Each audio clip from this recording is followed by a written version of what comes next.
de la industria de salud. Nuestro conversatorio se llama Gestión Clínica 4.0 y Experiencia del Paciente, implicaciones para el pago por desempeño y la gestión de cohortes. Antes de iniciar con el conversatorio como tal, me gustaría cederle la palabra al doctor Carlos y al doctor Gualberto para que se puedan presentar. Adelante, doctor Carlos. Bueno, muchas gracias a R.A.S. Marcet, muchas gracias, ingeniero, y bueno, pues un placer estar aquí. Pues no quiero hablar mucho de mí porque es mejor la conversación, pues soy el director del Instituto para la Experiencia del Paciente en Madrid y bueno, pues el resto sale en la charla. Muchas gracias, doctor Carlos. Adelante, doctor Gualberto. Hola Luis, mi nombre es Gualberto Huelvas, soy médico diabetólogo y pues soy director de gestión clínica de medicina IPS acá en la ciudad de Montería. Muchísimas gracias por esa presentación. Entonces, sin más preámbulos, me gustaría iniciar con el conversatorio. Entonces, la primera pregunta que me gustaría formularles es, cuando se habla de experiencia de paciente, específicamente, ¿a qué estamos haciendo referencia? Estamos hablando de experiencia de la misma manera que nos referimos a la satisfacción de los pacientes. Entonces, me gustaría hacerle la pregunta a usted, doctor Carlos, ¿cómo se podría abordar este tema?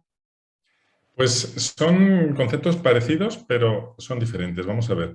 Lo que entendemos por experiencia de pacientes, el conocimiento que podemos obtener de cómo los pacientes viven y experimentan ellos y su entorno y su contexto, sus familiares, tema laboral a lo mejor, ¿no? Una patología, una terapia, el paso por un hospital.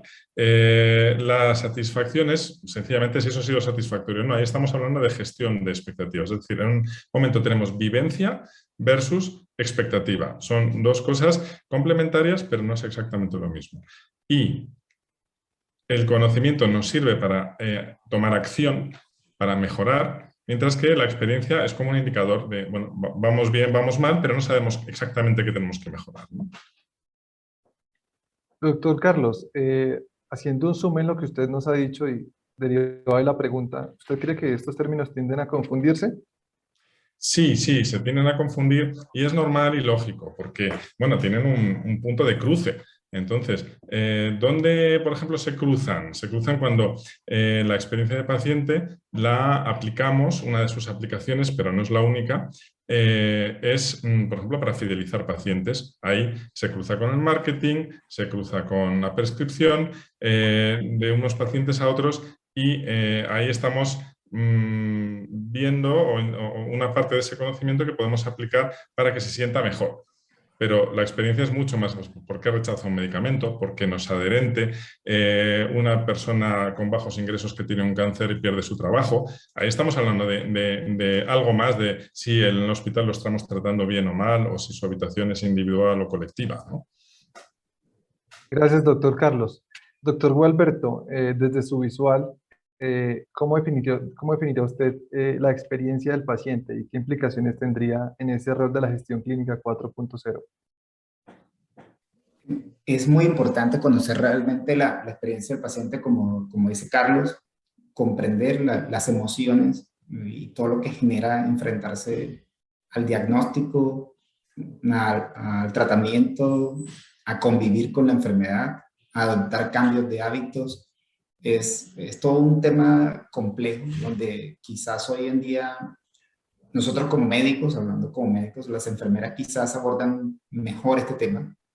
No lo tenemos presente, de hecho no capturamos información de ese tipo relevante al momento de hacer la consulta y pues realmente es un punto que enriquece y ayuda a tomar mejores decisiones con el paciente, comprendiéndolo desde su punto de ser humano y conociendo esas emociones asociadas a temas clínicos. Realmente es sumamente importante empezar a incorporar estos conceptos en la atención médica. Gracias, doctor Gualberto. Doctor Carlos, ¿cómo se mide la experiencia del paciente? Bueno, hay varios instrumentos, ¿no? Si consideramos la aproximación como clásica, donde la experiencia se confunde con la satisfacción, pues la herramienta clásica es el Net Promoter Score, NPS. Pero nosotros pensamos que eso se queda corto. que está muy bien, pero se queda corto. ¿Cómo se mide bien? Al final, todo ese conocimiento, ¿para qué nos sirve? Nos sirve para mejorar, y nos sirve para mejorar el qué. Eso se me ha olvidado haciendo antes en qué es experiencia paciente. Resultados en salud, lo primero. Calidad de vida, lo segundo. Y eficiencia económica, lo tercero. Entonces, eso es lo que queremos mejorar. Si queremos ver resultados en salud, tenemos que ir a Patient Reported Outcomes, resultados reportados por pacientes.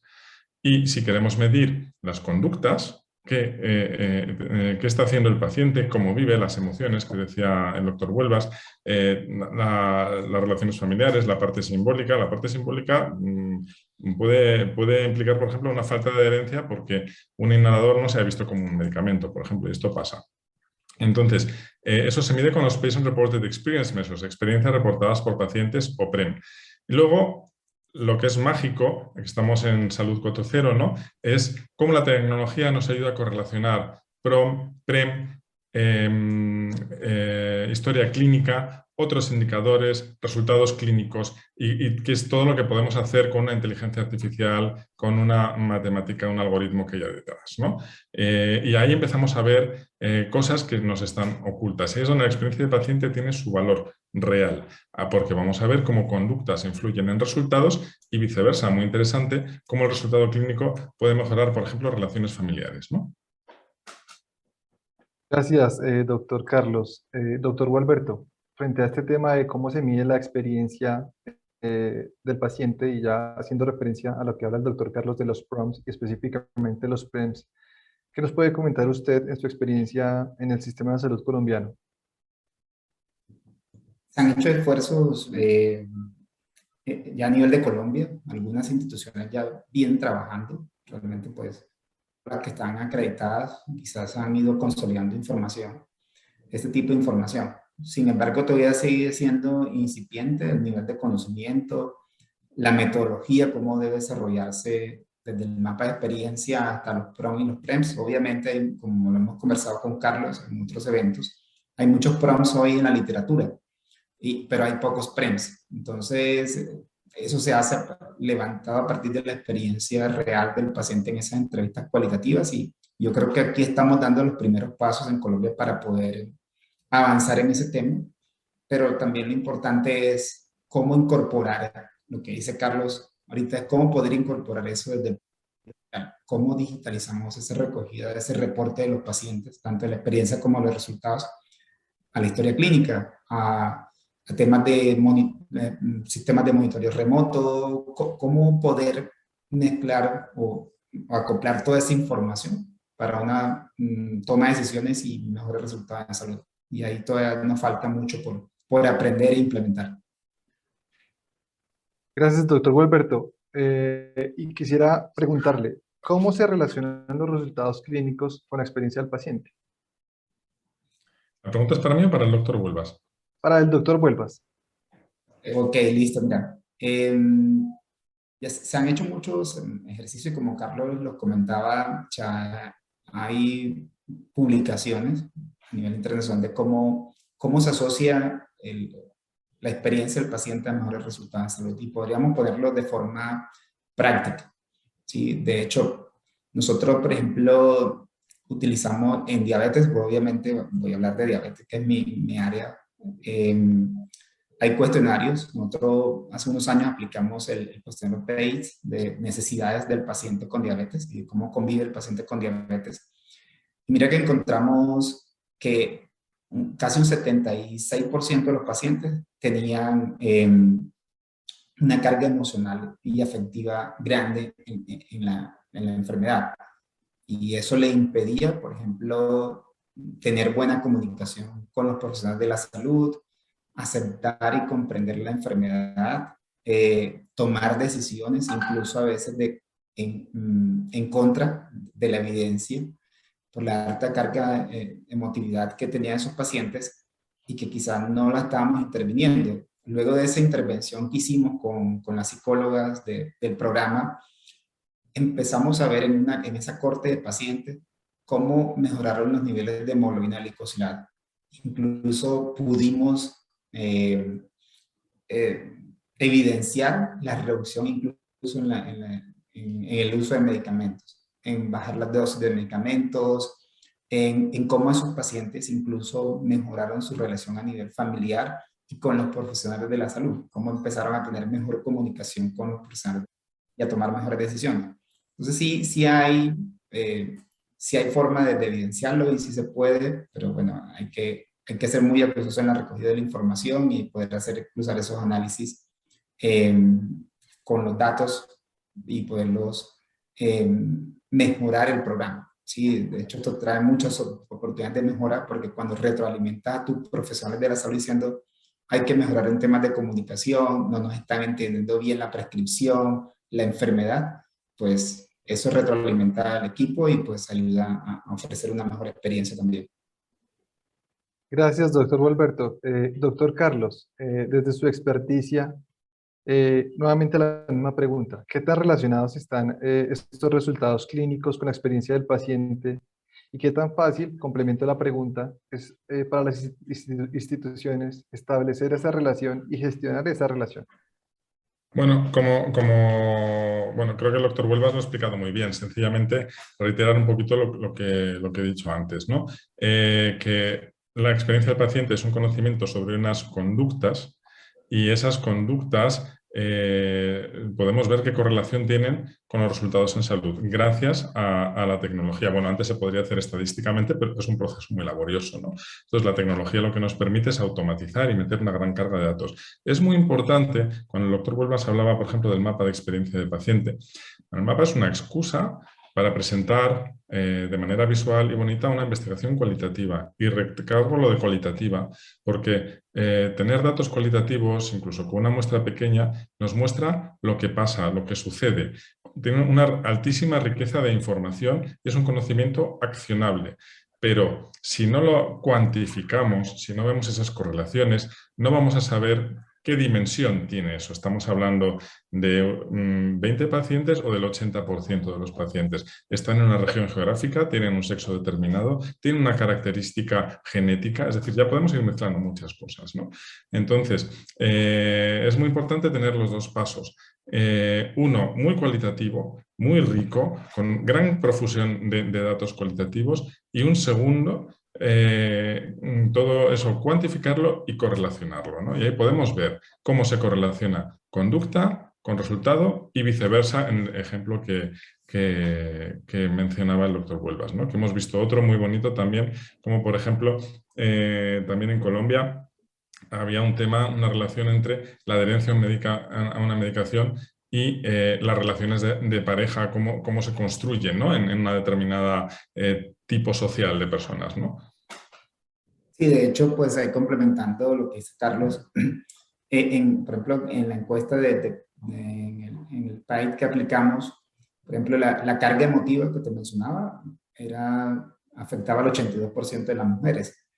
Y en cambio la necesidad de formación o necesidad de educación era más alta en los hombres. Entonces es que te permite a través de esos datos realmente enfocar estrategias muy a grupos poblacionales e incluso personales, porque cuando ellos empiezan a reportar, pues empiezan también tú a tener intervenciones mucho más cercanas y personales con tu grupo, con el equipo interdisciplinario. Entonces es bastante interesante, como tú lo dices, Carlos, empezar a recoger esa información, pero también de forma cuantitativa. Excelente. Contándoles un poquito de mi experiencia, un poco lo que hacemos nosotros es tomar registros de historias clínicas y con estos registros de historias clínicas entrenar modelos de inteligencia artificial para predecir desenlaces.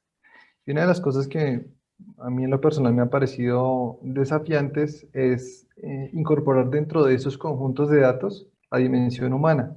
Normalmente las variables que están contenidas dentro de esos registros son variables de laboratorios clínicos o son variables de seguimiento de la talla, del peso, o en fin, son variables clínicas, pero la dimensión humana no está contenida en esos conjuntos de datos. En parte, tal vez eso explique que los desempeños que alcanzan esos modelos, superando los instrumentos tradicionales, aún no logran recoger la variabilidad completa de lo que es el riesgo, la enfermedad. Entonces, ahí mi interpretación, y quisiera validarla con ustedes, es que hay cierta inmadurez en esa historia clínica que habla el doctor Gualberto y todavía no están contenidos los suficientes elementos para entender la complejidad del paciente expresada en datos. No sé ustedes qué piensan de eso. Primero doctor Gualberto y después doctor Carlos. Completamente de acuerdo, Luis, y gracias por recordarlo porque lo hemos tenido en conversaciones previas a esto también y la importancia de poder incorporar esas variables a los algoritmos predictivos de desenlaces en salud. O sea, porque ¿cómo afecta, por ejemplo, vuelvo y repito, en las mujeres? Por ejemplo, al momento de diseñar un algoritmo, lo que te decía ahorita, que el 82% tenían problemas afectivos, ¿sí? Tenían todo un tema de la carga emocional y de agotamiento emocional más alto que en los hombres, y cómo esa carga emocional influye en la adherencia, por ejemplo, a un tratamiento o a seguir las recomendaciones, por ejemplo, de actividad física o de nutrición. Entonces, obviamente, cuando hablamos de predictividad hay que tener en cuenta eso porque vamos a tener sesgo. Seguramente la predicción va a ser diferente en mujeres que en hombres. O lo que vimos también incluso en esta encuesta, es diferente el régimen subsidiado al contributivo.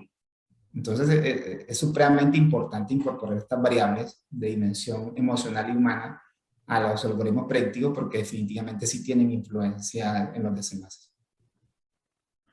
Bueno, yo no diría que son inmadurez, yo diría que son, primero, es que es una evolución y en segundo lugar, que son tipos de conocimiento diferentes, estructurados en lugares diferentes y que lo que tiene trabajar con experiencia de paciente y tecnología es que los unimos y sacamos más conocimiento, más datos, más significados. No sé, del mismo modo, ahora no se me ocurre una buena, pues no sé, en los años 70 la definición de salud de la OMS incluye la parte psicológica, ¿no? Y bueno, pues sencillamente ahí empieza a verse algo que era intuido, pero que no había evidencia, que si de alguna manera la salud mental y la salud física están relacionados, ¿no? Entonces, bueno, se va avanzando y no creo que haya que cambiar la forma en la que se documenta, sino sencillamente igual la forma en la que se trabaja, tampoco cargar a los médicos con todo, ¿no? Para eso hay calidad asistencial, para eso hay organizaciones que saben hacerlo y, bueno, poco a poco los hospitales también van introduciendo esta figura de experto en experiencia de paciente, ¿eh? Gracias, doctor Carlos. Usted que tiene pues, una experiencia robusta a nivel internacional, ¿ha visto esto, digamos, como una tendencia que viene ganando espacio? ¿Cómo ve esto a nivel internacional, doctor Carlos? Sí, bueno, la tendencia nace en Estados Unidos con el factor que decíamos al principio, ¿no? De una versión más, no me gusta llamarlo de marketing, pero más orientada a la satisfacción. ¿Por qué? Pues por la política que tienen de reembolso hacia los seguros en función de las encuestas de satisfacción.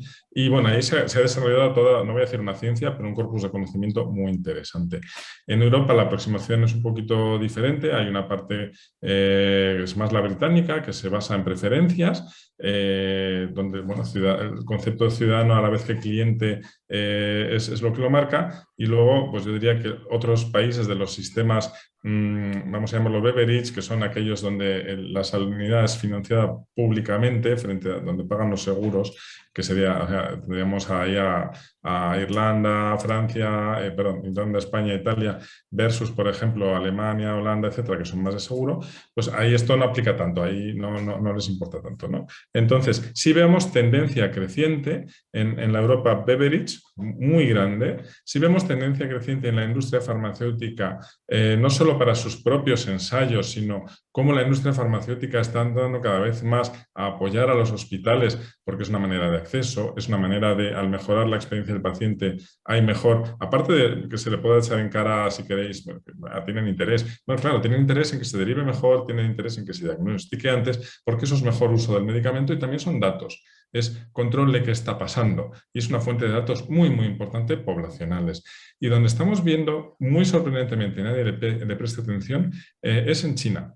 En China, que dirías, no, es un país no democrático, no les importa tanto el ciudadano, sí les importa en la medida en que es fuente de datos y que es mecanismo de control también. O sea, que todo tiene una sombra, ¿no? Gracias, doctor Carlos. para cerrar este primer bloque, que era un poco como entender esa parte, digamos, de los conceptos, de las definiciones, nos pregunta alguien del auditorio que si podemos referir un PREM específico, algún ejemplo concreto de un PREM. ¿Cómo se ve un PREM? ¿Cómo es ese instrumento?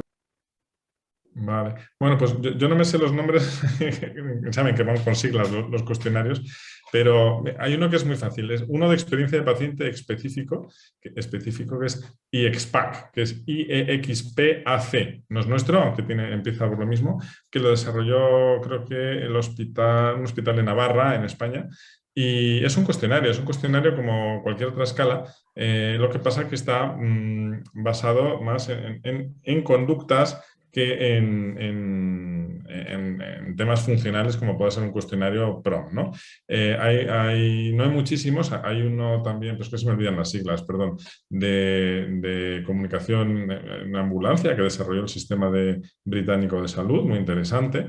Y hay uno hay un set de PREMS sobre terapias respiratorias domiciliarias que no tiene código, que se puede buscar en la literatura y bueno, pues al final son cuestionarios, unos más cortos y otros más largos, o sea, lo ideal es que no tengan más de 15 preguntas, pero los hay más largos que van tocando estas experiencias y los hay de dos generaciones, muy interesante. La primera generación parte un poco de la satisfacción y es un poquito complicado de distinguir y luego ya se especializa en tiempos, comunicación, sobre todo, trato, y luego ya va entrando en temas de contexto, relaciones familiares, vivencia subjetiva, temas laborales, estigma, etcétera, etcétera. Sí, yo incluso ahí, antes de que cierres, y respecto a experiencias internacionales de países, hay una muy interesante. De hecho, Singapur, por ejemplo, desde todo su sistema de salud pública, desde hace 2 años viene trabajando con una empresa de tecnología de Australia y tienen una plataforma pública donde incluso los pacientes de las diferentes patologías ya están reportando PROMs y PREMs. O sea, para poder, y cómo ellos integraron toda esta parte a todos los hospitales de Singapur y a partir de ahí cómo construir mejores resultados en salud y han podido demostrar, por ejemplo, disminuciones de complicaciones en el 50% de los pacientes con reemplazo de cadera. Han podido disminuir los ingresos a urgencia en pacientes con diabetes. O sea, realmente es Resultados. interesante. Y realmente es muy interesante y yo pienso que la relevancia que va a tomar de ahora en adelante es grande, sobre todo porque ya hay países incluso que lo están tomando como política de Estado. Entonces, yo creo que va a ser muy revolucionario y muy rápido el avance que se va a dar en estos temas a partir de estas experiencias, estos resultados. De hecho, Carlos en su conferencia también muestra resultados interesantes de estas implementaciones. Y hablando de eso, doctor Carlos, me gustaría preguntarle, ¿cómo se gestiona la experiencia del paciente? ¿Existe un método? ¿Existe un proceso? ¿Cómo se hace? Sí, es muy importante. Lo que nosotros observamos no en todos, ¿no? Pero en muchos hospitales, es que en Europa, ¿de acuerdo? Estados Unidos es distinto. Es que son acciones de buena voluntad. Algunas con buenos resultados, pero básicamente es muy importante contar con una estrategia, bueno, con una política, una estrategia y un proceso. La experiencia del paciente es un proceso como otro cualquiera. Es importante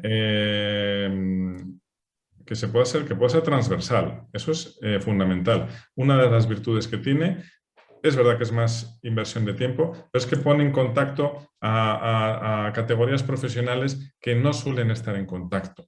Entonces ahí puedes tener a digitalización, a los médicos, a calidad asistencial, a continuidad asistencial, a enfermería, entonces que se salen fuera de su rutina, ¿no?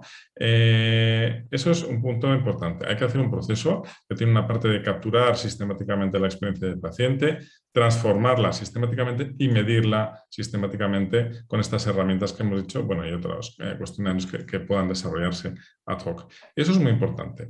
Y en Estados Unidos, por ejemplo, sí existen las políticas y las estrategias.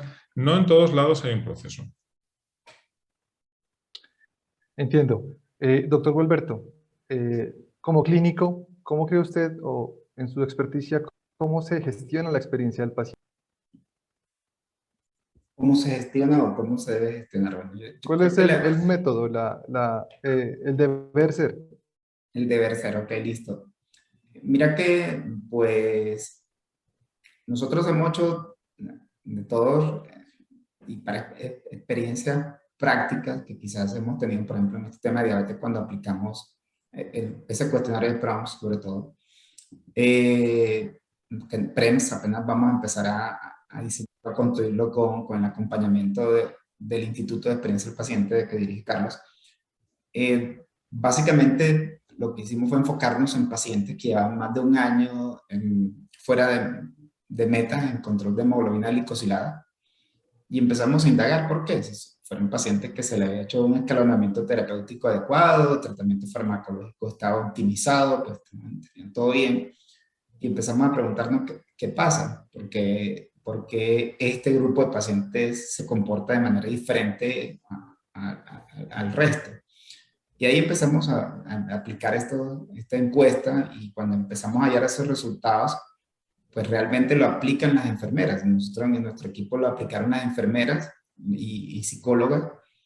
Eh, Ellas, después de hacer este tipo de análisis pues, estadístico, se sentaron con el equipo médico, conmigo, y me mostraron los resultados y generaron unos planes de intervenciones específicos para cada punto de eso que ellos fueron encontrando en estas encuestas de PROMOS. Y mira que empezaron y realmente fue una labor muy bonita entre psicología y enfermería, porque las enfermeras dijeron, yo tengo un plan de intervención de enfermería que aplica para estos puntos que encontramos aquí, y empezaron a trabajarlos. Y luego empezaron a ver la mejoría y a cruzar los resultados en salud. Teníamos reuniones periódicas con ellas de los avances, cómo iban los pacientes, que habían logrado. Obviamente se requiere un entrenamiento, una formación muy alrededor de todo el equipo profesional y que el médico entienda cómo impactan estas intervenciones en los resultados de salud. Y tener la mente abierta, incluso porque en algún momento pues ya me dijeron, doc, esta paciente está sobremedicada, hay que quitarle tratamiento, está haciendo hipoglicemias, o mire, encontramos este tema, la paciente no había reportado un evento adverso al medicamento porque le tenía miedo al profesional de la salud, porque hay miedo de informar a ese tipo de cosas. Entonces, ellas se acercan a uno a empezar a sugerir también modificaciones y formas de abordar incluso a los pacientes, de cómo dialogar con ellos. Entonces, es toda una metodología, como dice Carlos, que hay que empezar a trabajar interdisciplinariamente a través de la recogida de esos datos para que todo se empiece a armar todo un círculo de mejora en la calidad de la atención y incluso en las decisiones terapéuticas también. Entonces es interesante realmente ese trabajo y pues Carlos y el instituto tienen una metodología muy clara de trabajo con workshop interdisciplinario de los grupos de trabajo, ya vienen trabajando en temas de certificación, realmente pues hay todavía mucho por mejorar en ese sentido, pero bueno, metodología sí hay y lo importante es empezar a adoptarlas. Entiendo. Doctor Gualberto, usted de manera tangencial hacía referencia a la gestión de riesgo de las cohortes, a ese trabajo coordinado alrededor de un grupo de pacientes sobre los que se está interviniendo. Y quisiera preguntarle, doctor Gualberto, a ese respecto, ¿cómo se articula la gestión del riesgo con la experiencia del paciente? Pues básicamente debe de articularse, o sea, yo diría que más bien es un binomio que debe estar del principio en la gestión del riesgo. Realmente, cuando queremos hacer gestión del riesgo en salud, lo primero que debemos conocer y hemos aprendido ahorita con toda esta experiencia de hacer el mapa de experiencia del paciente, es conocer realmente los pacientes, conocer muy bien su experiencia emocional, todo este tema cualitativo, y es desde ahí donde realmente debe construirse para poder armar un buen programa de gestión de riesgo de salud. Porque a veces esa desconexión es lo que hace que no se logren los mejores resultados. ¿Sí? No incluir esa parte humana emocional, muy de la experiencia de los pacientes, que tanto influye, que tanto impacta en la vida de ellos, no permite gestionar muy bien el riesgo de salud. Entonces, eso debe siempre ir de la mano desde el principio. Generalmente nosotros empezamos al revés, montamos todo el tema clínico, obviamente debe ser simultáneo, pero casi siempre vamos a las variables clínicas, cuáles son los desenlaces que queremos evitar, todas estas cosas, cómo debemos llevarle al paciente, cómo debemos contactarlo, cómo debemos hacerle seguimiento. Siempre van desde nosotros, comprender de la salud al paciente, pero no vinculamos al paciente en el diseño y en la co-creación de la mejor experiencia para obtener esos resultados. Entonces ahí creo que sí es supremamente importante articular estas dos actividades. Doctor Carlos, quisiera hacerle la misma pregunta, de pronto ampliándola un poquito. Eh, el caso, por ejemplo, que el doctor Gualberto nos refiere, y pues él es diabetólogo, está muy relacionado con enfermedades crónicas, donde lo que hemos visto es que la conducta del paciente es la que tiene pues una influencia muy alta en el desenlace clínico. Al final del día, en buena parte está determinado porque él tome un comportamiento o tome otro comportamiento. Esa realidad que tiene mucho que ver con el contexto del paciente y que tiene mucho también que ver con gestión de riesgo, cómo se ve influenciada por la gestión de la experiencia. Eso es correcto. Y de hecho, una de las aplicaciones muy interesantes de la experiencia de paciente vista como conocimiento es que ayuda y muchísimo al cambio de hábitos. Y el uso de PROM y PREM con inteligencia artificial y sin inteligencia artificial también ya está demostrado que tienen valor predictivo. Los PREM no.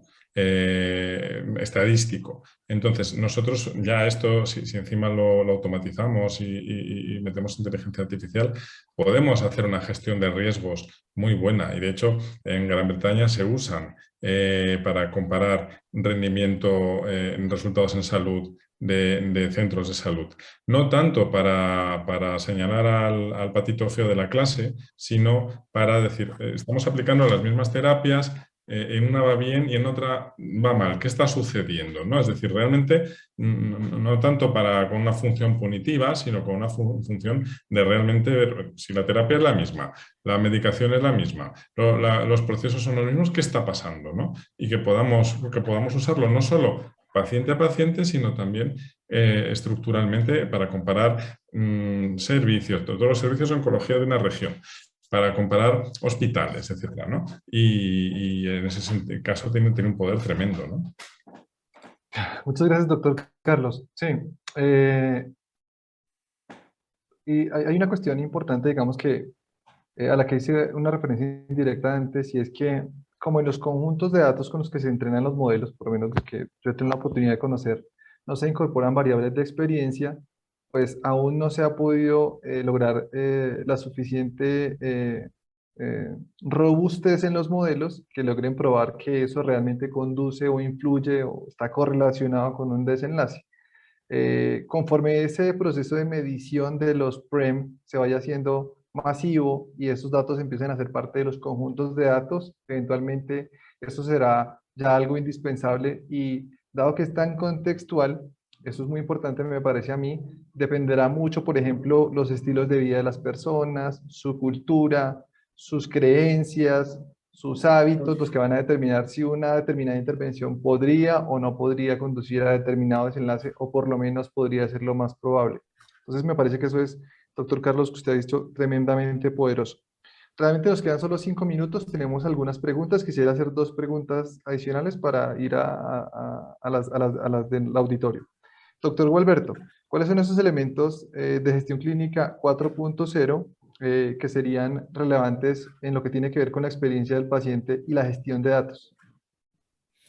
La historia clínica electrónica interoperable es fundamental, empezar a contar con eso, a tener sistemas, como les decía en Singapur, sistemas de recogida de PREM y PROMs totalmente digitales y articulados, interoperando con los datos clínicos de la historia clínica, incluso dispositivos móviles como los relojes, monitores remotos de pacientes con patologías específicas, la nube, cómo poder integrar en la nube todo. Hola, hola, hola, hola. Yo le escucho, doctor Gualberto. Doctor Carlos, ¿usted nos escucha? Sí, Creo pero que el bueno, doctor Gualberto se congeló un poco, creo. Entonces, si le parece, continuemos y haga el doctor cuando se una, retomamos. Estaba haciéndole la pregunta al doctor Gualberto, doctor Carlos, que en esta medicina del futuro, ¿cómo se integra el rol del médico en la gestión de la experiencia?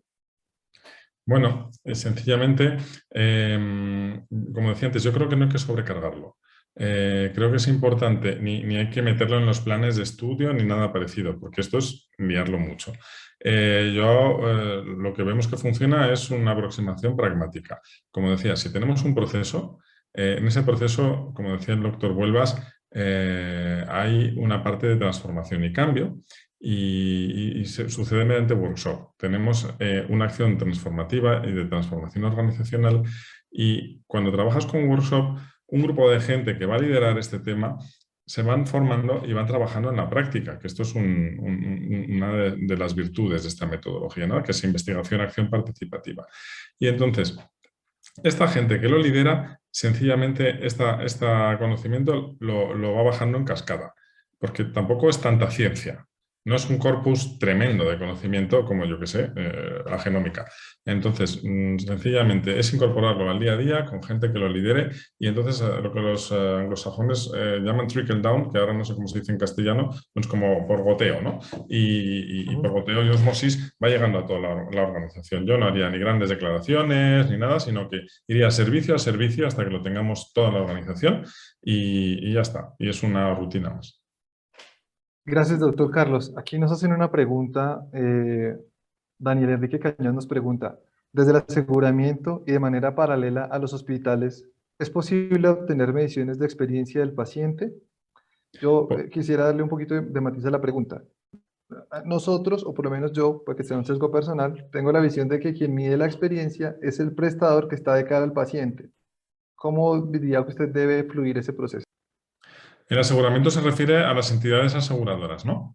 Sí, exacto. Las entidades que son las que contratan a las clínicas para que a su vez atiendan a los pacientes.